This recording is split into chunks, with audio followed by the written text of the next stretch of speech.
आसमान ले पस्त्र कभी न करोटी परिकरा। हम सबको कह रहे कि कितना भी अच्छा पाउडर लगा दो फिर भी आपका ही पाउडर मेरा पाउडर बनने वाला है, इसलिए मैं पहले से ही कोई आसक्ति नहीं रखता और चिता भस्म लगाता हूं, क्योंकि ये शरीर एक दिन पाउडर बनने वाला है। ये वैराग का प्रतीक है। भरत जी हंसते हैं, मां के पास गया, मां किसका बलि करना है? ये बलि प्रथा वैदिक मार्ग है, लेकिन बलि किसका करना चाहिए जो शास्त्र में बताया, और हम लोग क्या करते हैं वो अपने स्वार्थ के लिए हम अपना अपना काम से बना देते हैं। हम अपने नई गढ़ से नया नियम बना देते हैं। शास्त्र ने बताया बलि करना चाहिए, लेकिन किसका बलि? अपने दोषों का बलि करना चाहिए। जो हमेरा दोष है आज इस हम दोष को त्याग देते हैं तो मां भी खुश हो जाती है और पिता भी खुश हो जाता है, लेकिन वो नहीं, कोई जीव की हत्या अपने स्वार्थ के लिए करते हैं तो भगवान खुश नहीं होता है। मां काली खुश नहीं हुई, बलि करने वाला तुरंत मर गया। राजा ने देखा ये तो कोई बलवान है, कोई योगी पुरुष है, छोड़ दो इनको। छोड़ दिया। पालकी उठाने के लिए एक आदमी चाहिए। रघुगण राजा ने आवाज किया किसी को पकड़ के ले आओ। अलमस्त भरत जी बैठा है, चलो पालकी उठा लो। जिनकी पालकी उठाने के लिए सारे समाज एक हो जाते थे, आज भरत जी एक सामान्य आदमी की पालकी उठाने के लिए कोई क्षोभ नहीं है, कोई दुख नहीं है, लेकिन क्या किया? धर्म किया और कर्म किया। पालकी उठाई, लेकिन अपना धर्म क्या था? अहिंसा परमो धर्मः।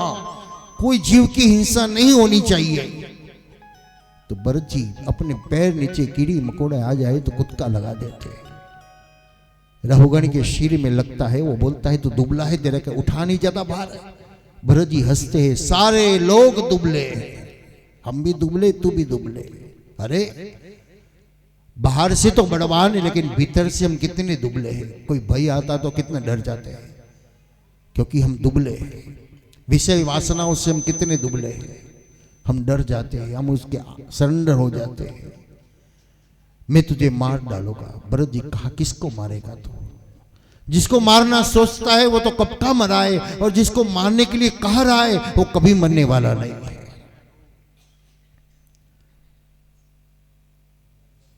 रघुगण ने कहा तू कौन है? तो भी मैं भरत हूं। अरे वो तो नहीं जिसका मैं सत्संग करने के लिए आ रहा था। भरत जी ने कहा वही है। अरे मैंने बहुत गलती की, आपसे मैंने पालकी उठा ली। श्री महाप्रभु जी यहां कहते कि क्यों भरत जी ने उनको उपदेश दिया।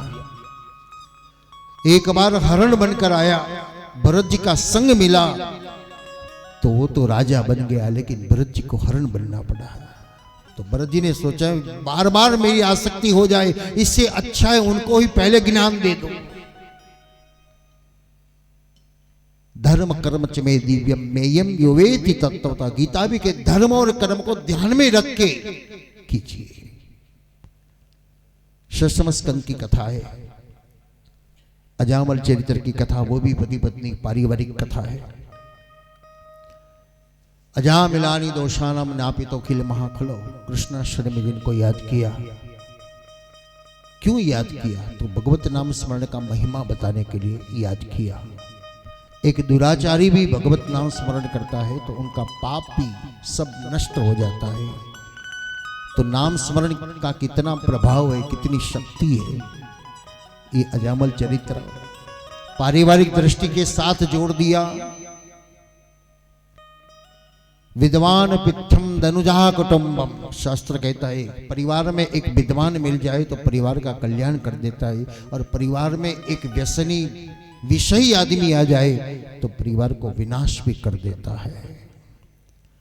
आज अजामल की पत्नी भगवती है और अजामल दुराचारी है, लेकिन अजामल की पत्नी के संग से आज अजामल को भगवत प्राप्ति हो गई। भाईओ पुनदान न करे पण बहनों करी ले, सरबर थी जाए। કારણ ભાઈઓને ટાઈમ નથી ને કરવાની ઈચ્છા નથી, કારણ મહેનત કરી કરીને થાકી ગયા એટલે વિચાર કરે ભાઈ આવો રૂપિયા ના અપાય. બહેનોને મળી ગયું તૈયાર, પણ એ વાપરે છે એ ધર્મમાં વાપરે છે, એટલે એની અવેજ એ પૂરી કરે છે. એ હાથે નથી કરી શકતા તો એના જ આપેલા પૈસા ધર્મની અંદર વાપરો, સારા કામની અંદર વાપરો, તો એનું પુણ્ય બંનેને પ્રાપ્ત થાય છે. એટલે પત્નીનો સંયોગ પુરુષને મળે છે. લગ્ન યોગની અંદર જ્યોતિષની પાસે જાઓ એને કોઈ પૂછે કે મારો ભાગ્યોદય ક્યારે છે, એટલે તરત કહેશે લગ્ન યોગ પછી પ્રબળ ભાગ્યોદય થશે, કારણ બંનેનો સંયોગ થશે, બંનેનું પ્રારબ્ધ ભેગું થશે. તો અજામલની પત્નીએ જે પુણ્ય કર્યું તો અજામલને પ્રાપ્ત થયું. સંત કૃપા, અહીં સત્સંગનો જે મહિમા છે. महापुरुष 3 रीते आज जीव पर कृपा करे से. महापुरुष की कृपा 3 प्रकार से होती है. महापुरुष की दृष्टि अपने पर आ जाए तो भी हमेरा कल्याण है, महापुरुष हमेरा चिंतन करे तो भी हमेरा कल्याण है, और महापुरुष का स्पर्श हो जाए तो भी हमेरा जीवन का कल्याण. केवल दृष्टि से, चिंतन से और स्पर्श से कल्याण होता है. अजामल के ऊपर केवल संत की दृष्टि हुई और अजामल का चेंज ऑफ हार्ट, हृदय परिवर्तन हो गया.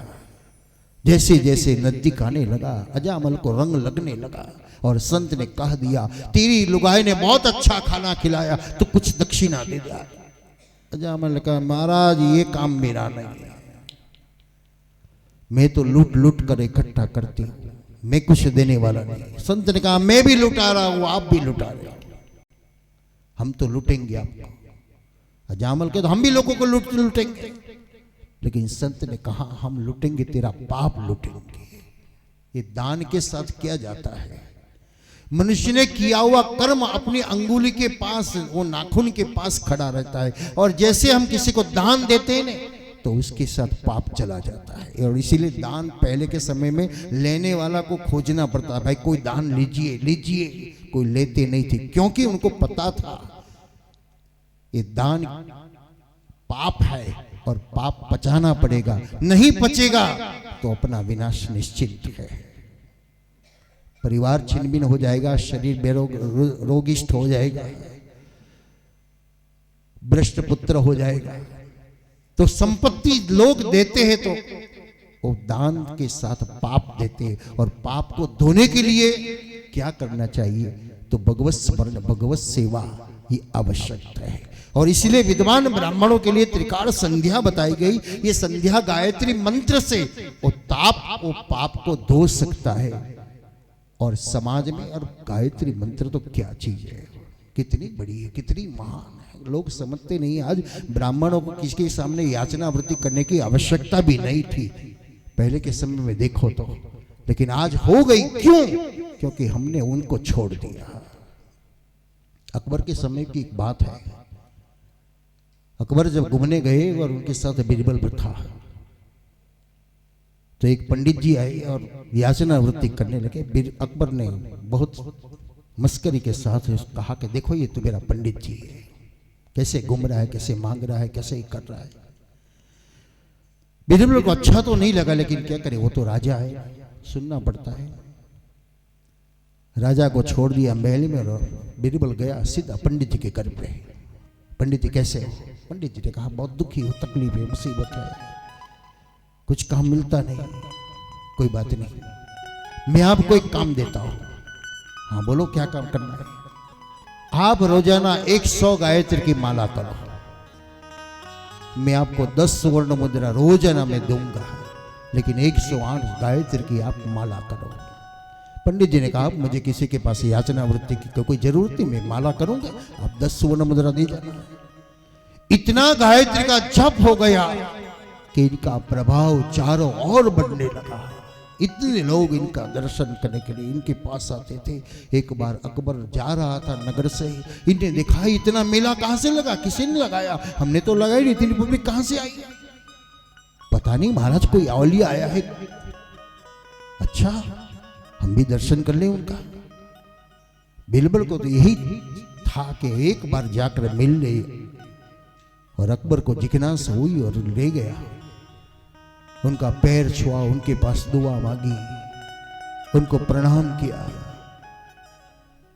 निकलते वक्त बीरबल ने कहा, जहापना इनको आपने कभी देखा है? नहीं नहीं नहीं, मैंने तो पहली बार ही देखा। नहीं नहीं, याद करो, एक बार कहीं देखा होगा। नहीं नहीं नहीं, मैंने देखा ही नहीं। बीरबल ने याद कराया, यही पंडित है जिनने आपने धुतकार किया था, आपने इनको इंसल्ट किया था, अपशब्द बोले थे। आज यही पंडित के सामने आपने सिर झुका दिया। अकबर सोच रहा था, वही क्या हुआ, क्या जादू? ये उनकी मंत्र शक्ति की जादू है कि आप बादशाह होकर आज इनके चरण में जाकर झुक गए। ये गायत्री का प्रभाव है। लेकिन हम अपना कर्म छोड़ दिया और फिर याचनावृत्ति करने के लिए बैठ गए। मेरा जो कर्तव्य है, पहले के समय के देखो तो समाज का आगेवान कौन था? ब्राह्मण था। क्योंकि ब्राह्मण इतनी निष्ठा वाला था, वो किसी के अधीन नहीं था, वो राज के भी अधीन नहीं था, वो स्वाभिमानी था। अपने आप से बच्चों को खेत में खेत करवाते थे, गायों भैंसा रखते थे, लकड़े कटवाते थे, बच्चे को अच्छा शास्त्रों का ज्ञान देते थे। वो किसी का अंडर में आकर काम नहीं करता। और समाज कैसा चलता था? पाठशाला में पढ़कर जो बच्चे, पहले के समय में गुरुकुल के समय की बात है, आज तक पाठशाला में कर्मकांड से आगे कोई जाता ही नहीं। बस आ गया 2 4 5 10 मंत्र आ गया सीखना, चलो पैसा कमाना शुरू कर दो।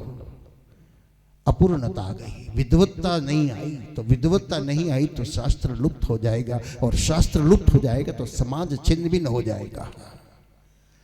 इसलिए भगवान ने स्वयं ब्राह्मण को यह प्रतिनिधित्व दिया है। और सबसे पहला काम, ब्राह्मणस्य मुखमाशितः, आपके मुंह से ब्रह्म का वाक्य ही निकलना चाहिए, आपके मुख से वेद का गान ही होना चाहिए, आपके मुख से सर्वत्र सुखिर संतु यही सोच होनी चाहिए, आपके मुख से कभी अपशब्द नहीं आना चाहिए।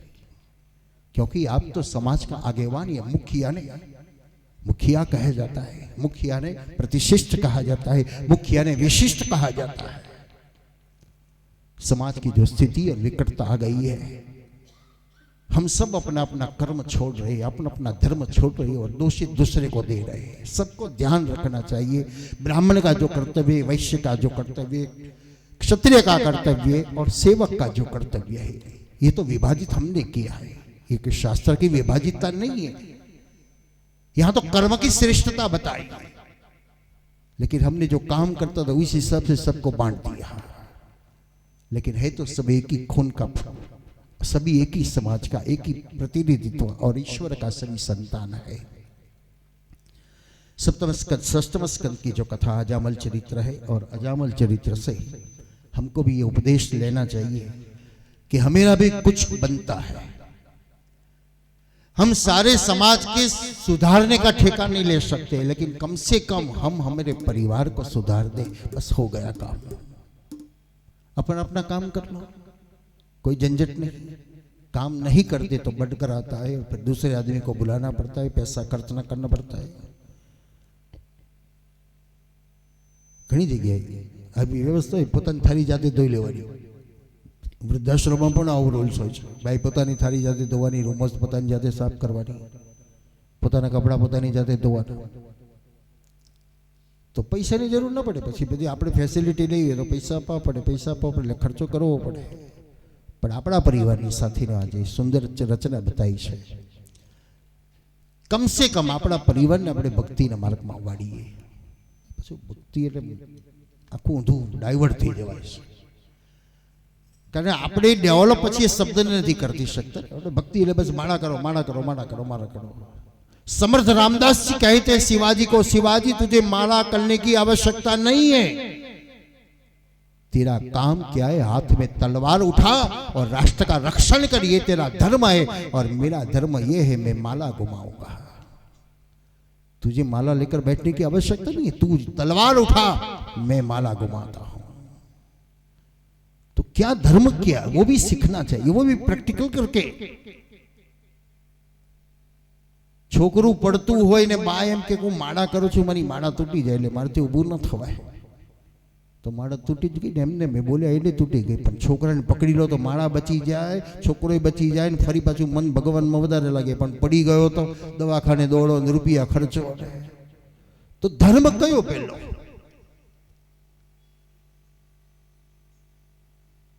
ખૂબ સમજવાની જરૂર છે. એના માટે અજામલી પતિને પોતાના પતિને વાડ્યા, એમ આપણાથી શરૂઆત કરવાની. મેં જેનો જગ જાહેર હાથ પકડ્યો છે, કમસે કમ એને હું વાડું.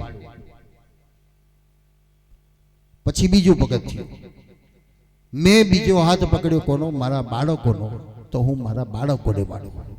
બસ પતી ગયું. દરેક પોતપોતાનું આંગણું સાફ કરે તો સોસાયટી ચોખ્ખી.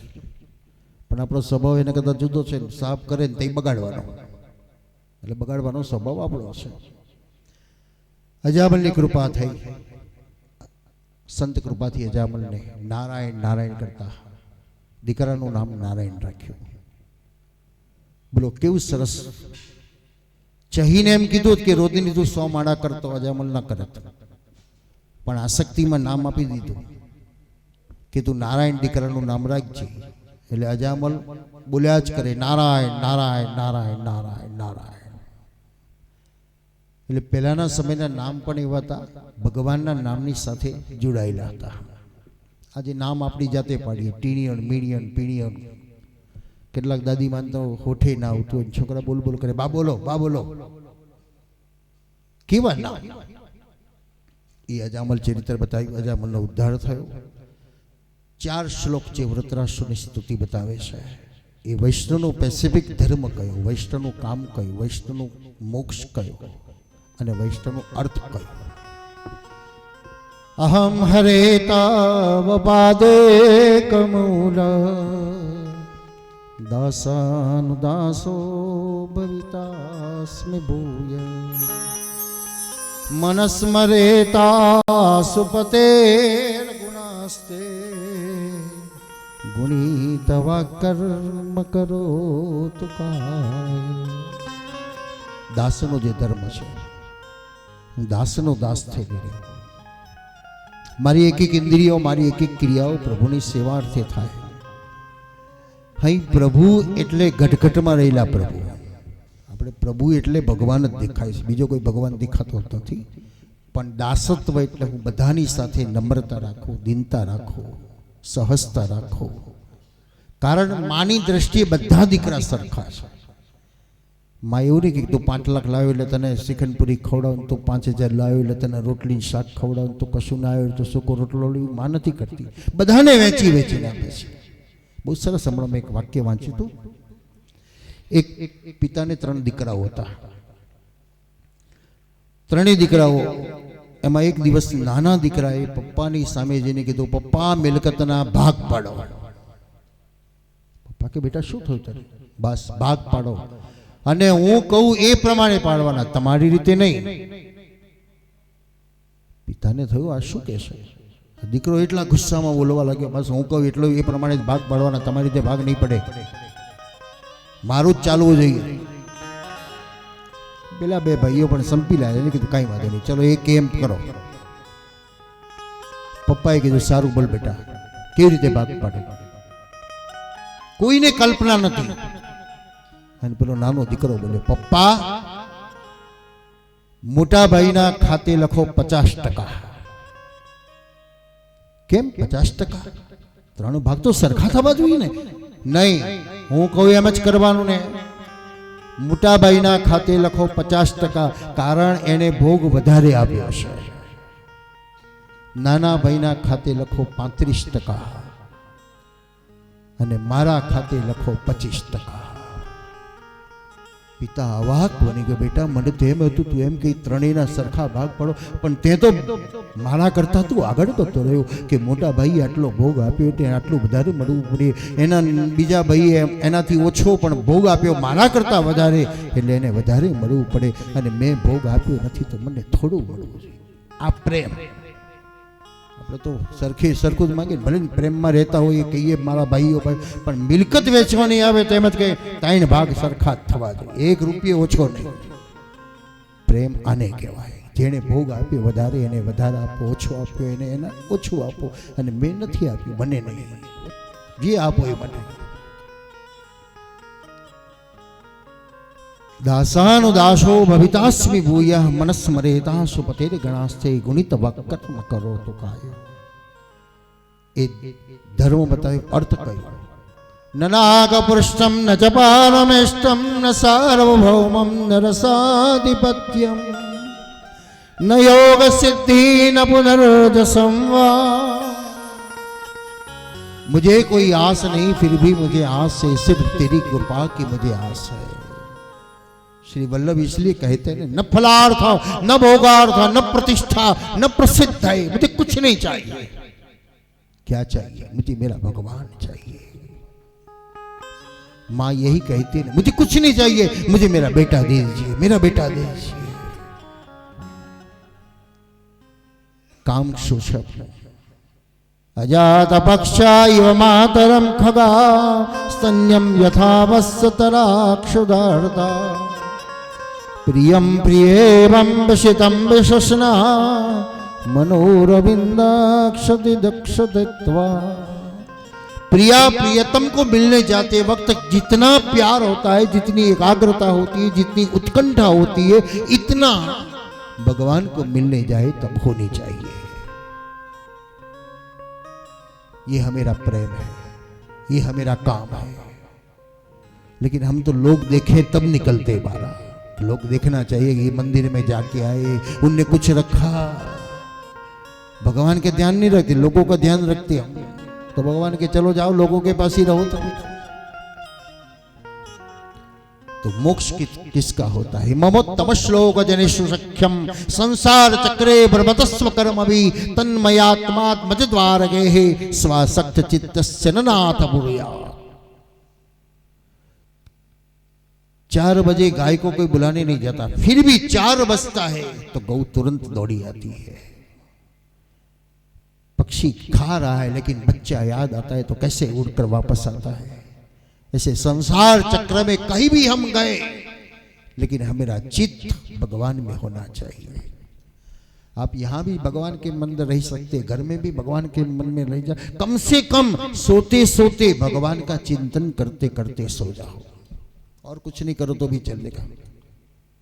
सारे दिन नहीं होता तो कोई टेंशन मत लो, लेकिन सोने का टाइम है, नींद नहीं आती, आ रही है तो भगवान का स्मरण करके, भगवान का दर्शन करके, स्वरूप का ध्यान करते करते सो जाओ। तो मेरी सुबह भगवान के नाम लेते लेते होगी। घर से बाहर निकलते वक्त भगवान को याद करो, और जाने के बाद भगवान को नमन कर दो।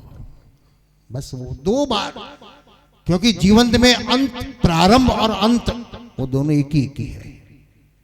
कभी जीवन का हमेरा भी अंत आ जाएगा, हम सोने के लिए जाएंगे तो अपने आप भगवान का स्मरण हमारे मुख से निकल जाएंगे। बस हो गया जीवन कल्याण। सप्तम स्कंद की जो कथा है, हिरण्याक्ष और हिरण्यकश्यप। भगवान वराह अवतार हिरण्याक्ष का उद्धार किया है, लेकिन एक बाकी हिरण्यकश्यप। ब्रह्मा का तप किया, मांग लिया आशीर्वाद, मेरी मृत्यु नहीं होए।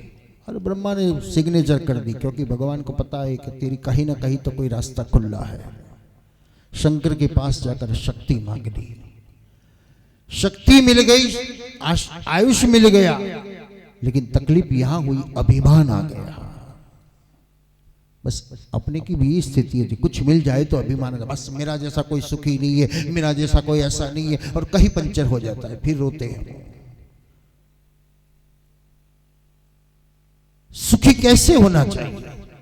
दुख में भी सुखी हो जाओ तो अच्छा है, तो दुख आएगा ही नहीं। लेकिन सुख में सुखी की अनुभूति करती है तो दुख से डर क्यों जाते हैं? क्योंकि वो भय हमको लग गया ना, ये तकलीफ आएगी, ये आएगी। दोनों में स्थिर होना। सुखश्च दुखश्च नको विदाता तुल्य निंदा स्तुति मोनी संतुष्टो के नहीं नचित। गीता जो कहती है स्थित प्रनिशन लक्षण में। हिरण्यकश्यप में अभिमान आया, एको ही ब्रह्मा द्वितीयो नास्ति न भूतो न भविष्य। आज यही परिस्थिति आ गई है। आज के अभी मैंने एक लेक्चर सुना था किसी का, वो कहे यदा यदा ही धर्मस्य, किसके लिए कहा? हमारे गुरु जी के लिए। दूसरा शब्द बोला, किसके लिए कहा? इनके लिए, इनके लिए। देखो क्या हाल हो गया। गीता का शब्द अपने कंपैरिजन में ले जाने लगा लोग। आज ये पतन हो रहा है राष्ट्र का, धर्म का। लेकिन हम सब सो रहे आराम से, जो जिनको करना है करो, अपने क्या है। जागरूकता लानी चाहिए। समाज भी गाडर या प्रवाह जैसा, गेटा का टोड़ा जैसा हो गया है।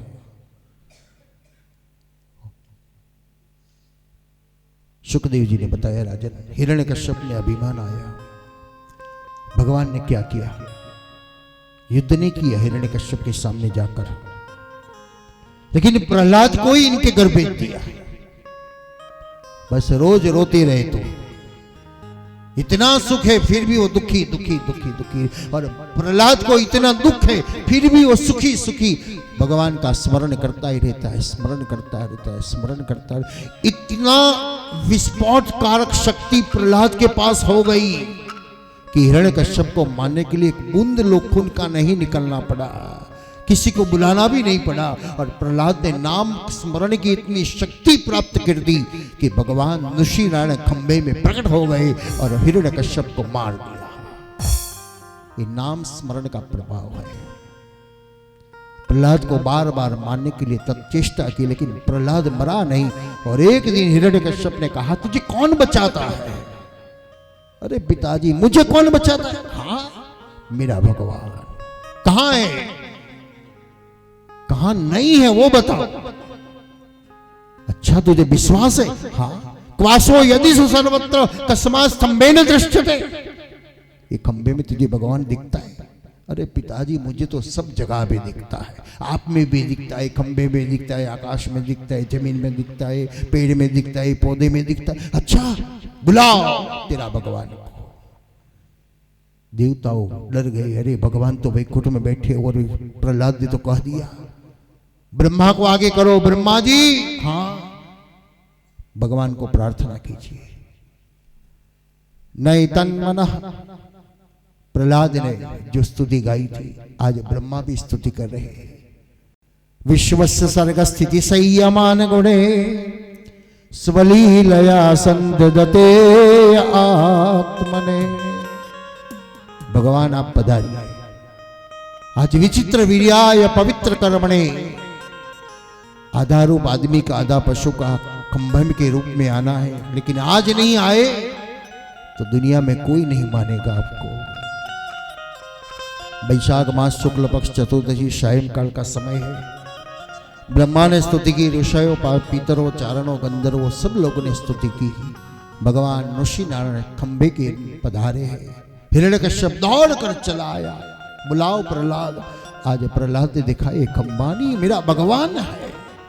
बात ली, बुड़ बुड़ बुड़ बुड़ बुड़ बुड़ वहां जाया है। देवता लोग पुष्प वृष्टि करने के लिए तत्पर है। जैसे प्रहलाद ने हाथ खोला, वैशाख मास शुक्ल पक्ष चतुर्दशी सायंकाल समय भगवान नृषि नारायण का प्रागट्य होते हैं। बोलिए नृषि नारायण भगवान की जय। ओम नमो भगवते नरसिंहाय। नमस्ते तेजसे आविरार भव वज्रनखो वज्रदृष्ट कर्म सयान रंध रंध्र तमोग्रश कृश। ओम अभय अभय आत्मनि भूपिष्टा ओम क्षो। भगवान नृषि नारायण प्रकट हुए, विकराल रूप है। 3 प्रकार के दुख से दूर करने वाले भगवान नृषि है। उनको शांत करने के लिए स्तुति और प्रार्थना होती है। हमारे भी जीवन में 3 दिन का तकलीफ आ गई। यहाँ वर्षा हुई, मुझे तो ऐसा लगा यमुना जी पधारे हैं, क्योंकि जब जब हमारे आश्रम में कोई ना कोई बड़ा प्रोग्राम होता है तो यमुना जी स्वयं वर्षा के रूप में आ जाता है। तो यहाँ के आते ही श्री यमुना जी पधारे हैं। क्योंकि मैं पहले दिन भी बताया था कि मैं कहकर आया था कि आप मुझे दर्शन दो, तो एक तो शुभ समाचार भी दिया, और दूसरा ये आज याद आया कि 3 दिन से उनका दर्शन हो रहा है लेकिन तू बोल नहीं रहा है। तो आज प्रेरणा हो गई कि 3 दिन से यमुना जी जल स्वरूप अपने दर्शन भी दे रहे हैं। श्याम घटा की अनुभूति जहाँ होती है, वृंदावन में श्याम घटा की जो अनुभूति इस गर्मी के समय में भी, तो ये भी एक भगवत कृपा है। और आज भगवान ऋषि यहाँ पधारे हैं। हमारे जीवन की 3 तकलीफ होती है, तो दैहिक, दैविक, भौतिक तापा। रामायण में बताया कि 3 प्रकार का दुख को कौन दूर कर सकता है, तो राम राज नहीं काहुई व्यापा, कि भगवान सिवाय और कोई नहीं कर सकता। तो आज भगवान नृषि नारायण पधारे हैं, इनकी पूजन अर्चना करेंगे। कल 3 भगवान का प्राकट्य होगा।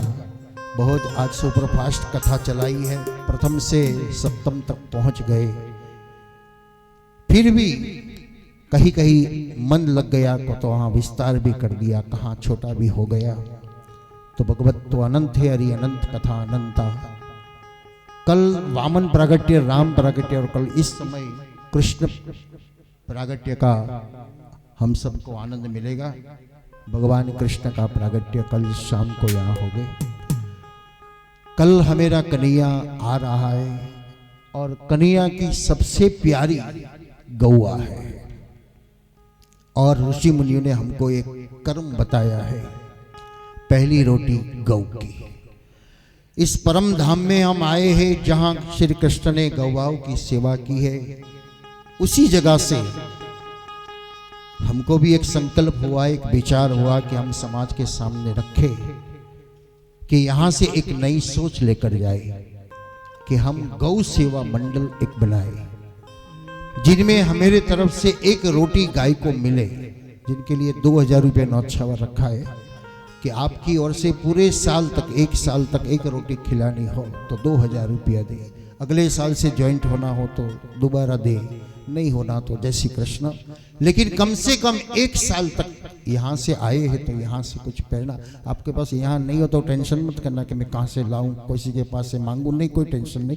वहाँ जाके आराम से गूगल पे कर सकते हो, डायरेक्ट अकाउंट में भी जमा कर सकते हैं। लेकिन एक सोच करे कि जिस स्थान में मैंने भागवत सुना है, जिस स्थान में भगवान स्वयं विराजमान है और जिस स्थान में रहकर भगवान ने स्वयं गौवाओं की सेवा की है, तो वहाँ में रहकर आया तो कुछ तो मुझे रंग चढ़ना चाहिए। तो कम से कम एक साल तक तो ये कथा याद रहेगी आपको कि मैं वहाँ गई थी, मैं वहाँ से एक गौ की सेवा के लिए, एक रोटी की सेवा एक साल के लिए है। और हम तो लोगों को भी कह सकते हैं। तो ये काम कल करना है। आप सबको प्रभु प्रेरणा करे और भगवत कृपा से जो भी भाव आपको प्रकट होए वो गौवाओं के लिए भगवान